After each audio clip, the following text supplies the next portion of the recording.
मेघनाद की मृत्यु के बाद सुलोचना का क्या हुआ? सती सुलोचना की कहानी।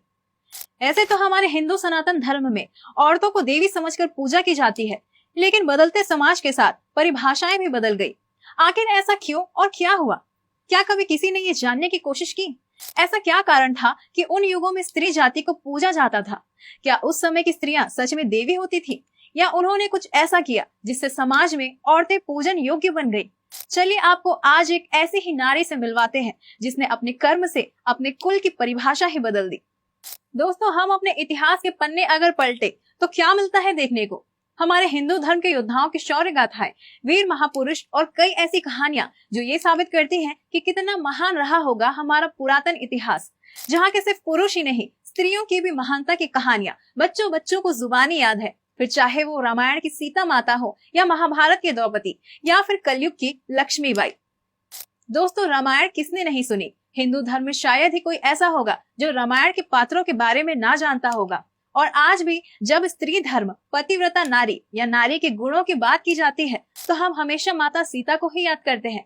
लेकिन आपको जानकर हैरानी होने वाली है कि रामायण में एक और ऐसी नारी थी जिसने पतिव्रता होने की ऐसी मिसाल दी कि उसके कुल और जाति की परिभाषाएं ही बदल दी। तो हम बात कर रहे हैं सुलोचना की, एक ऐसी पतिव्रता नारी जिसने अपने पति मेघनाद के साथ सती होकर अपना पतिव्रत धर्म निभाया और संसार में अमर हो गई। दोस्तों, आप में से बहुत से लोग शायद सुलोचना का नाम भी नहीं जानते होंगे, तो आज हम आपको बताने वाले हैं कि आखिर कौन थी सुलोचना और उसने ऐसा क्या किया जिससे राक्षस कुल की नारी होकर भी वो नारियों में सर्वश्रेष्ठ हो गई और खुद श्री राम ने उन्हें मस्तक नवाया। तो दोस्तों, सबसे पहले आप लोगों का यह जान लेना जरूरी है कि सुलोचना वास्तव में थी कौन। जैसा कि आप सभी जानते हैं, विष्णु जी की शैया शेषनाग है। सुलोचना शेषनाग की ही बेटी थी। अब आप लोग सोच रहे होंगे कि जब सुलोचना एक नाग कन्या थी तो एक राक्षस के साथ उनका विवाह कैसे हुआ और कैसे वो राक्षस कुल की वधू बन गई। तो दोस्तों, जानकारी के लिए आपको बता दें कि सुलोचना ने देवराज इंद्र से विवाह करने से मना कर दिया था। इसी कारण उनके पिता शेषनाग ने उन्हें श्राप दिया, जिसके चलते उनका विवाह रावण के बेटे मेघनाद से हुआ। तो अब तो आप जान ही गए होंगे कि शेषनाग वासुकी ही लक्ष्मण जी थे और रिश्ते में मेघनाद उनके दामाद लगते थे। लेकिन फिर भी धर्म की रक्षा के लिए लक्ष्मण जी ने मेघनाद को स्वयं अपने हाथों से वीरगति दी। दोस्तों, मेघनाद भले ही जाति का राक्षस था, लेकिन उससे बड़ा योद्धा और पिता भक्त पुत्र कोई दूसरा ना था। मेघनाद को इंद्रजीत भी कहा जाता था, क्योंकि उसने इंद्र को हराकर स्वर्ग पर अधिपत्य जमा लिया था और आदि काल का वो एकमात्र ऐसा योद्धा था जिसे अति महारथी की उपाधि दी गई थी। आपको जानकर हैरानी होगी कि मेघनाद के पास ब्रह्मांड के सबसे ताकतवर अस्त्र शस्त्र थे, जिनमें नागपाश अस्त्र, पशुपात अस्त्र, ब्रह्मदंड और वैष्णव अस्त्र भी शामिल थे।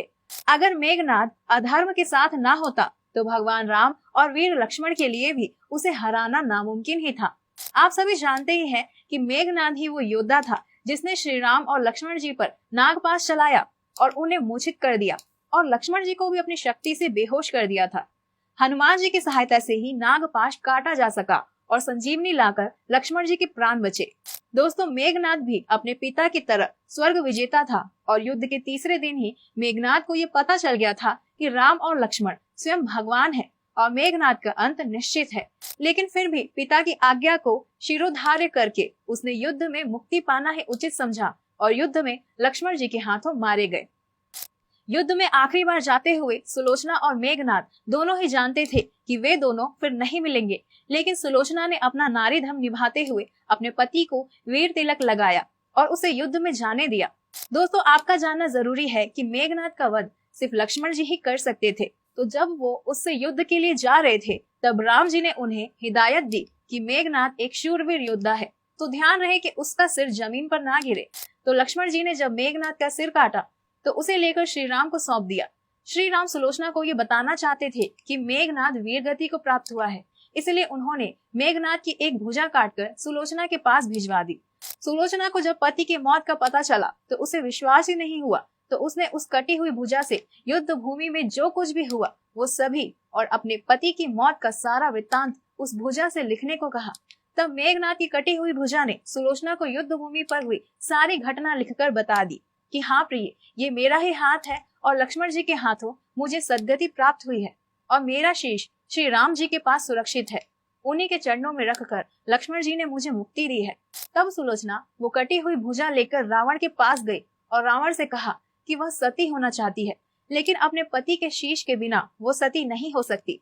तब रावण ने उसे सती होने की आज्ञा तो दे दी, लेकिन अब प्रश्न यह था कि श्री राम के पास से मेघनाद का शीश आखिर लाएगा कौन, क्योंकि रावण शत्रु के सामने विनती करने जाएंगे नहीं। तब रावण ने सुलोचना को समझाया कि श्री राम पुरुषोत्तम है, तो तुम ही उनके पास जाकर अपने पति का शीश श्री राम से लेकर आ सकती हो। रावण की आज्ञा पाकर जब सुलोचना श्री राम के पास पहुंची तो उसने श्री राम को प्रणाम किया और श्री राम से अपने पति का शीश मांगा। तब श्री राम ने हनुमान जी से कहकर मेघनाद का सिर उसे देने को कहा। लेकिन सभी को इस बात की हैरानी थी कि सुलोचना को यह सब कैसे पता, कैसे उन्हें युद्ध भूमि पर हुई सारी घटना का ज्ञान है। तो उन्होंने सुलोचना से पूछा कि तुम्हें कैसे पता कि मेघनाद का सिर श्री राम के पास है। तब सुलोचना ने बताया कि उसके पति की कटी हुई भुजा ने ही उसे यह सब लिखकर बताया है। सुलोचना की यह बात सुनकर सभी हैरान हो गए। तब सुग्रीव ने सुलोचना को कहा कि अगर तुम्हारे पतिव्रत धर्म में इतनी ही शक्ति है तो मेघनाद के कटे हुए सिर से हंसने को कहो। तब सुलोचना ने अपने पति के कटे हुए सिर से विनती की और मेघनाद का कटा हुआ सिर जोर जोर से हंसने लगा। फिर श्री राम ने सुलोचना की पतिव्रत धर्म से प्रसन्न होकर उससे कहा कि मेघनाद एक शूरवीर योद्धा था, लेकिन उसका वध होना निश्चित था। तब सुलोचना ने श्री राम से कहा कि भाई आप ऐसा न कहें, मेरे पति सबसे महान योद्धा थे, उनका वध करने का साहस तो किसी में भी नहीं था, लेकिन यह आपकी पत्नी के पतिव्रत धर्म का प्रभाव है कि मेरे पति अधर्म के साथ होने के कारण वीर गति को प्राप्त हुए। फिर श्री राम से मेघनाद का कटा हुआ सिर लेकर सुलोचना ने आज्ञा मांगी और समुद्र के किनारे जाकर मेघनाद की चिता पर उसका सिर गोद में लेकर सती हो गई। राम जी की आज्ञा से उस दिन कोई युद्ध नहीं हुआ और इस तरह सुलोचना ने अपने पतिव्रत धर्म को निभाया और राक्षस जात की होकर भी सदैव के लिए इतिहास के पन्नों पर अमर हो गई। दोस्तों, अब तो आप लोग जान ही गए होंगे कि रामायण में केवल सीता माता ही नहीं बल्कि सुलोचना भी अपनी पतिव्रता धर्म के लिए खुद पति के शीश के साथ सती हो गई। तो जब अगली बार किसी पत्नी के सतीत्व की बात आए तो सुलोचना का नाम लेना मत भूलिएगा। हम आपको ये भी बता देना चाहते हैं कि हम आपके लिए जो भी जानकारी लेकर आते हैं वो सभी इंटरनेट और हिंदू धर्मों की किताबों पर आधारित होती है। हमारा इसमें कोई हस्तक्षेप नहीं है। हमारा एकमात्र लक्ष्य अपने धर्म से जुड़े कुछ अनसुने किस्सों को आम जनता तक पहुंचाना है।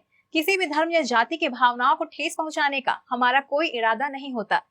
हिंदू धर्म में रामायण महाकाव्य का महत्व हर हिंदू बखूबी जानता है। धन्यवाद।